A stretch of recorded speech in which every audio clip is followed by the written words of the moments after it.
given time, there are dozens of volcanoes erupting on Earth. But reports coming from the remote island of Fogo, off the coast of Africa, are especially alarming. A river of molten lava is advancing on one of its villages. How far will it go? The answer could be the difference between life and death for its residents. I know firsthand how volcanoes behave. I've rappelled deep into exploding fiery craters and explored, up close, many of the world's most active volcanoes. To understand what's happening in Cabo Verde, I have to go and see it for myself. Wow!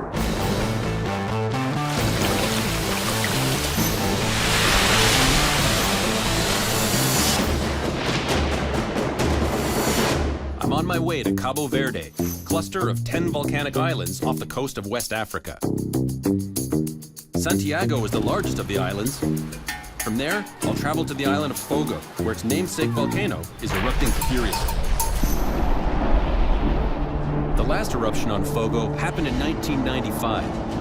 1,300 people were forced to flee their homes in the middle of the night as lava flowed through their houses and blocked the only road access to the town of Portella. Will the damage be as severe this time? Reports suggest it might actually be worse. Once in Santiago, I meet up with local guide Simon Levy to get up to speed on what's happened since the volcano started erupting just one week ago. And what are they saying about the situation? The situation is bigger than the last eruption in 1995. And this eruption could end tomorrow, or it could go for months. The people there and here also is all in panic, so they don't know what will happen. So that's the problem. Wow, there is some concern that this whole area will be filled. Yes, because Caldera, the volcano is higher. So all the small village around, down, so the lava just goes to the lowest points and fills up. I need to get up there for myself and see where this lava is going and provide my assessment to emergency officials. With the Fogo airport closed, I have to travel by ferry. Sorry. Squeeze on through. And I'm not the only one.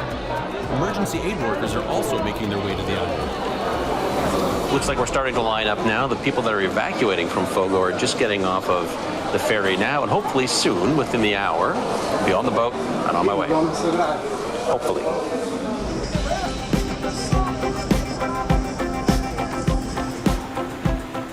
It's a 4-hour ferry ride from Santiago to Fogo. Our trek to the volcano starts in São Filipe, the island's main city. From here, we'll need to drive up and into the volcano's Caldera, the lowlands surrounding the volcano's peak, where the village of Portella is located. So far, the lava has reached the border of the town, steamrolling entire buildings at the new border. I've run into Patrick Barwa. He's from France. He's a very, very experienced volcanophile, been all over the world. He was here in 1995 for the big eruption there, and you've written 5 books about volcanoes. Yes, so what was it like here during 1995? There is big lava flow, big explosion, big lava fountain, but this eruption is not the same, because this eruption is more dramatical, because the lava flow now has destroyed the ground, the villages. It's a problem to build a house in this kind of volcano, because it is the house of the volcanoes, and the volcano decide himself what to do. Right.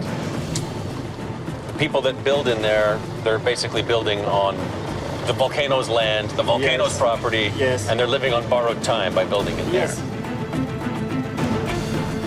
By reaching the volcano, I'm hoping to see the lava flow's direction and get some insight as to whether or not it'll flow past Portella and into the village of Vineyards.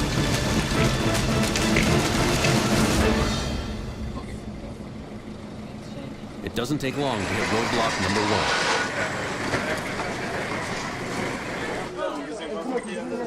1. All the other alternative roads to go inside, it's completely destroyed.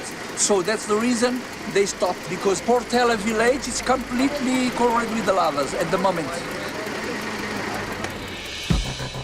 This is one of the villages where the people who've been evacuating from basically the destroyed towns have been setting up shop.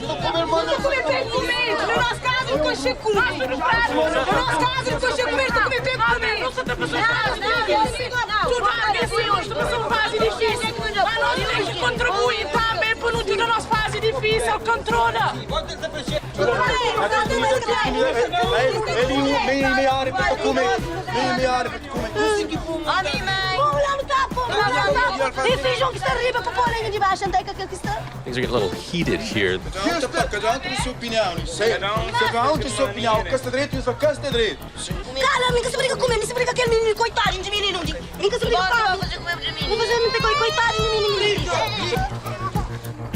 There are tents, there's food, there's water, but it's crowded. There's only one toilet for the whole facility, so some of the people are not too pleased. The people who live here feel they're not being listened to and their needs are being ignored. They're extremely vulnerable, forced to live in the shadow of a volcano in order to take advantage of the rich soil this dangerous corner of the Earth offers. Part of Portella is already hit. Hopefully, the lava will stop before more damage is done. So let's go to say here. Well, let's get up to, of course, where we can. How many lives are in danger? I've got to keep moving if I'm going to find out.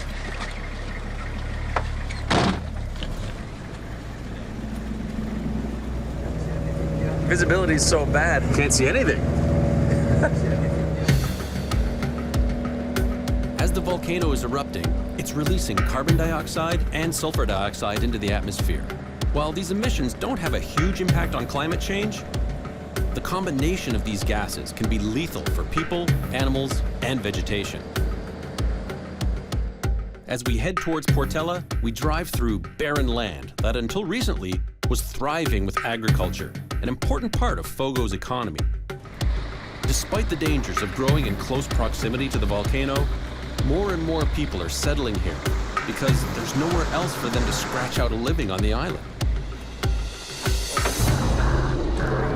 All right. I've finally come face to face with what I've come here to see, the river of lava. So this is the brand new lava flow. It's probably a couple of days old. It's not hot. It's warm.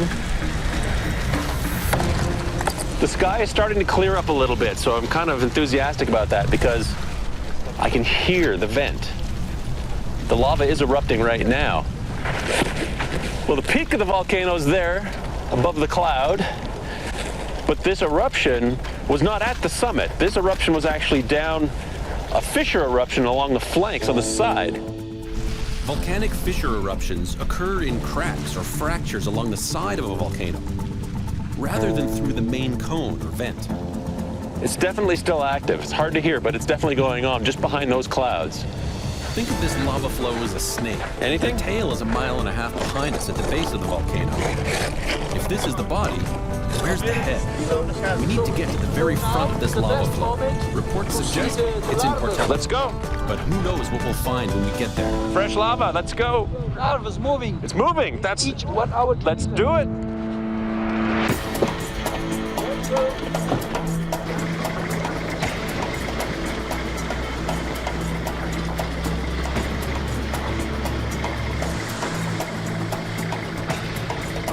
Three days ago, you could keep driving right to Portella, but unfortunately for us, this fast-moving river of lava passed through, leaving a wall of solid rock in its wake. This used to be the road to the town of Portella, but for some reason, they can't use it anymore. Literally, the end of the road. A construction crew is further up the hill trying to build a new road so the town has access again, but it's going to take some time. Giving up and turning around isn't an option. So we abandon our vehicle and hike the rest of the way.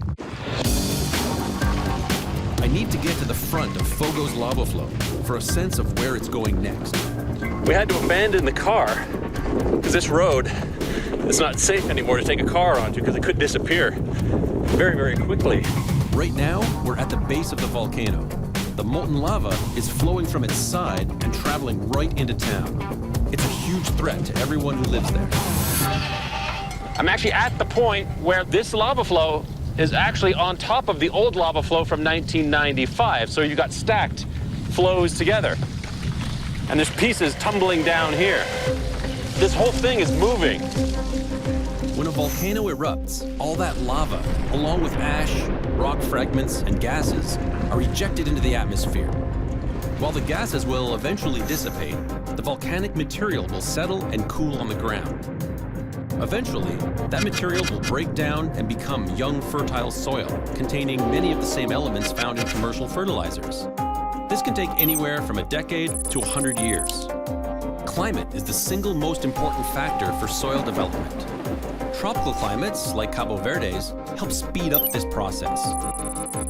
The volcanic soil on Fogo is perfect for harvesting vegetables, coffee beans, and wine grapes. For farmers, the benefits outweigh the risks.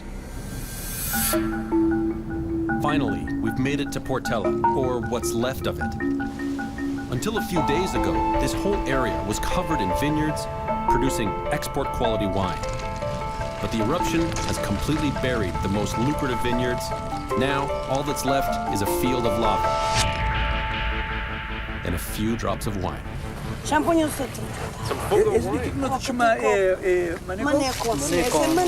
So this is the last wine that was produced here. It's the very last batch. There will never be any more like this. Oh, that's very strong. That's good. We knew the town had been hit, but nothing could have prepared us for this. And it's not close to being over. It's almost unimaginable what's happening here. This unstoppable wall of hot rock is just steamrolling into the town of Portella. I'm up on a hill right now overlooking, and I got a really good view of how vast this lava flow is. And it just goes as far as the eye can see, and it's just pushing into the town. There is almost no chance for most of these buildings to survive. Locals are trying to save as much as they can. They've removed doors, windows, furniture, and carried everything up the side of the hill where they pray the lava won't reach. Ou seja, nesse momento de casadinha, já que estou já, mas completa. So where was her house? So the house is completely covered, and everything, all stuff inside. She didn't have time to take out. The people of Portella have not only lost their homes, they've lost their livelihoods. It's absolutely devastating. Hard to put into words. This unstoppable lava flow it's in town right now. This is the head of the beast I've been chasing across the island. If I want to get close enough to analyze this lava, I need my heat-resistant suit. It can protect me from temperatures of up to 2,000 degrees. Now, what this suit does is it protects me from the radiant heat. What it does not protect me from is the actual rocks, these avalanches of lava chunks. So the lava here is actually a little bit more fluid than in the other part of town.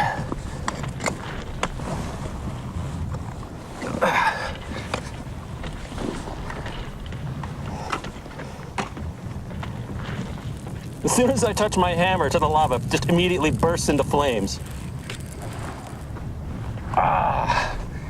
Even with the suit, that is unbearably hot. It's burning my ears. Ow! Ow! I'm using an infrared thermometer. Lava can reach temperatures up to 2,000 degrees Fahrenheit. I've gone off the scale. This lava must be hotter than the 1,000 degrees that this thermometer can read. Off the scale. Okay, that's useless. Evacuation of these homes began as soon as the volcano first erupted. Oh, wow. Oh, jeez. Holy smokes. Less than a week ago, the family who lived here was forced to evacuate in the middle of the night, taking with them whatever they could carry. The glass is broken. The door is hot. Wow, more glass coming through. Very, very soon, this wall is going to just completely come crashing in. I don't think this lock is going to hold it for much longer. It sounds like rain or hail outside, but it's actually rocks coming in.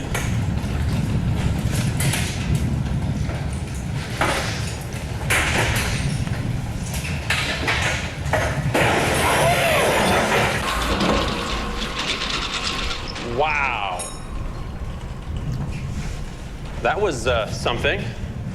I may have just avoided death by steamrolling hot lava. Even though the lava appears to be moving relatively slowly, it's actually moving at 100 feet an hour. It would take it under 3 hours to cross a football field. That's fast. In 4 days, the lava has destroyed just about everything in this town. And by the end of the week, another town will be in the lava's path. To me, it blows my mind how we all live on this thin skin, this crust on top of the Earth. If you were to shrink the Earth down to the size of an apple, the crust that we live on would be about as thick as the skin on that apple. And everything else inside is basically this. Civilization exists because of geological permission, which is revocable at any time. I don't know how we do it. It's amazing.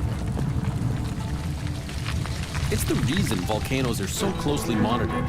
Except poor countries don't always have the resources and latest technologies to observe them as carefully as they'd like to. This really is a world problem. While it's too late for Portella, other towns on the island are still at risk. So for now, my biggest concern is just how far this lava flow can go. And for that, I've got to get closer to the source. And I've just met a local who might be my ticket to the top. It flies up about 600 feet and then it comes down, so it cools off on the way down. Yeah, but it's still enough instant. I mean, it goes like this. We thought the whole place was going. How difficult is it to get there? About 10 minutes. So you can drive right up to a point and then walk for 10 minutes? Yeah, I got my car right over here. I love you. There's tons of seismic activity. Yeah. This area is not stable. I mean, absolutely not. Just it's very, very, very quiet right now. But they do not know if it's going to blow or not. I'm trying to help these guys get rid of their wine, so I had a few glasses. I mean, they ain't going to be able to pump all of it up. So I'm going up there in a little while. It takes got about an hour walk back to the car. Yeah. But the twilight hour is the best. You'll see the smoke and the flames. Yeah. So it gets dark, you can only see the I mean, if we can follow you. Sure, no problem. So met up with this very odd dude whose name is Vince, and he says that he can get me up to the vent. So I'm gonna trust him and follow him right now and see if we can get up there. It's starting to get dark, so we should be able to see that real incandescence coming up from the volcano. So I don't know how this is gonna work out, but stay tuned, we'll see. Vince knows the roads of this island like the back of his hand.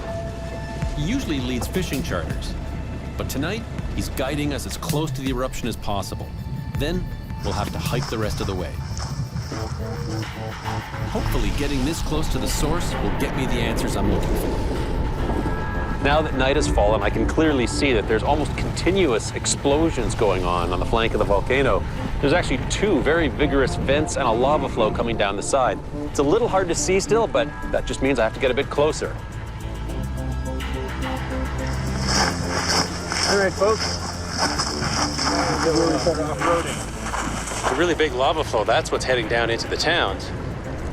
But higher up, the explosive part of the eruption, to me, it looks like there's too much lava for these explosions. So I think there's some lava tube or something below, further down the mountain, that's feeding these lava flows. Lava tubes are formed when the top of lava flows harden and forms a roof above it. It acts like a tunnel and drains the lava from the volcano. This may mean the threat is greater than I thought, and many more communities could be at risk, starting with the neighboring town of Banguera. Every time there's an explosion, I can feel the shock wave and the ground shaking. This is what's called a Strombolian eruption, named after the active Stromboli volcano in Italy. It spews lava at regular intervals. You can see these lava bombs shooting up, just hundreds and hundreds of yards up in the air and tumbling down the side. These glowing chunks of lava are being pushed out at high pressure from these expanding gases deep inside the Earth. I've got to be careful. There have been a few close ones. A light show like this, it's nature's fireworks. It really is the best show on Earth. However, at the same time, if you're downhill of one of these things and the lava flow is coming for your village or your house, it's hard to appreciate the beauty.